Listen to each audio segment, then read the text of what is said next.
Ronald Sisman was a 39-year-old photographer who ran 2 photography businesses from his apartment. Ronald's apartment was located on the 3rd floor of a duplex apartment located at 207 West 22nd Street in New York City. Ronald shared the apartment with his girlfriend, 20-year-old Elizabeth Platsman. Elizabeth was an art student at the prestigious Smith College located in Northampton, Massachusetts. On Halloween night in 1981, Ronald and Elizabeth were enjoying each other's company inside of their apartment. The couple had even opened a bottle of wine and were having a quiet night. The next day, the deceased bodies of Ronald and Elizabeth were located inside of the apartment.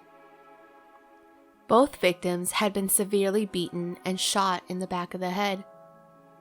They had been executed. The apartment had also been ransacked. Furniture had been torn apart and cut open, as if the killer had been searching for something hidden.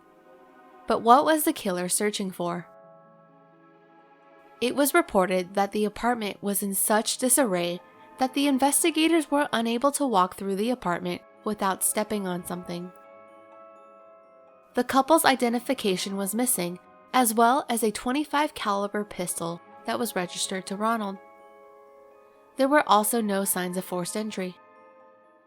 What was the motive for these murders? Initially, police believed that the murders had to do with unpaid drug debts. It was known that Ronald used cocaine and marijuana recreationally. There were rumors that Ronald may have been involved in the drug trade, although no definitive evidence to prove this was found. Back in May 1980, a woman named Melanie Haller accused Ronald of attempting to force her to take drugs on a photo shoot. When Melanie refused, Ronald became belligerent. The charges were later dropped because Melanie refused to cooperate with investigators. Was it possible that Ronald was attacked by drug dealers, and perhaps Elizabeth had just been in the wrong place at the wrong time? As the investigation continued, police were not convinced that drugs were the cause of the murders. Even if Ronald sold drugs, it seemed unlikely that he was selling a significant amount, and the method used to kill Ronald and Elizabeth seemed like overkill for a drug debt. Besides the identification cards and pistol, no other items were taken from the apartment, including items of high value which could have been taken to settle any debts. But investigators were about to receive information that would lead the case to take a strange and bizarre twist. An informant approached police with a very odd story. The informant claimed that he had heard about the murders several weeks prior to the actual murders taking place. The informant had heard that the murders were going to happen from another inmate, but this was no ordinary inmate. The inmate in question was David Berkowitz, also known as the Son of Sam. David Berkowitz is known for 8 separate shootings in New York City that began during the summer of 1976.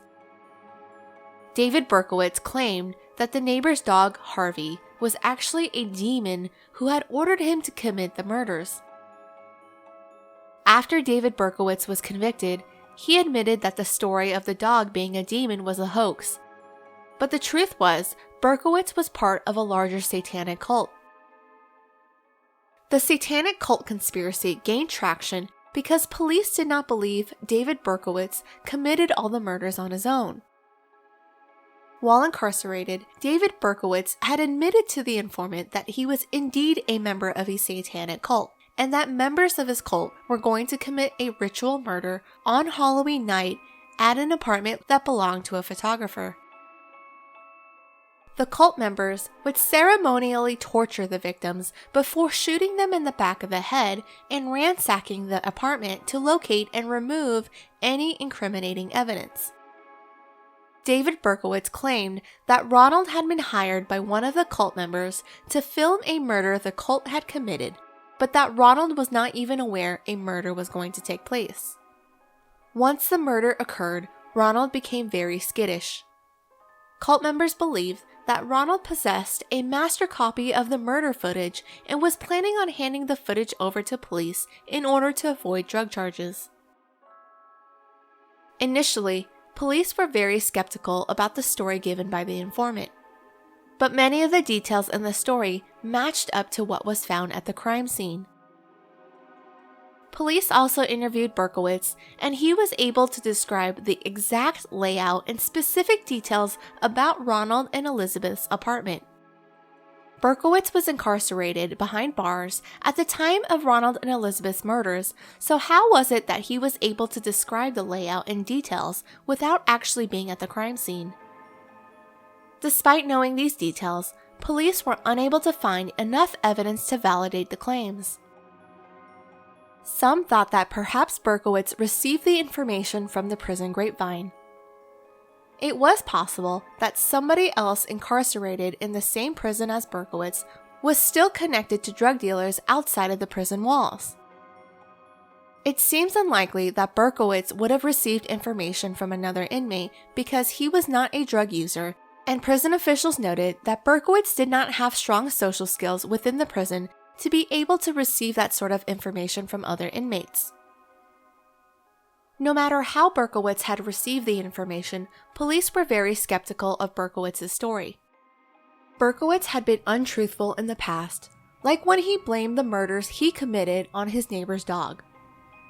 Police thought that Berkowitz was using the murders as a way to get more attention.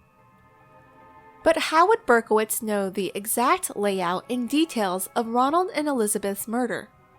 And also, Berkowitz's version of events does seem to match the crime scene and manner of death. No other leads or theories would surface. Unfortunately, Ronald and Elizabeth's murders remain unsolved. Is it possible that Berkowitz was truthful and he was a part of a larger secretive satanic cult that was responsible for Ronald and Elizabeth's murder?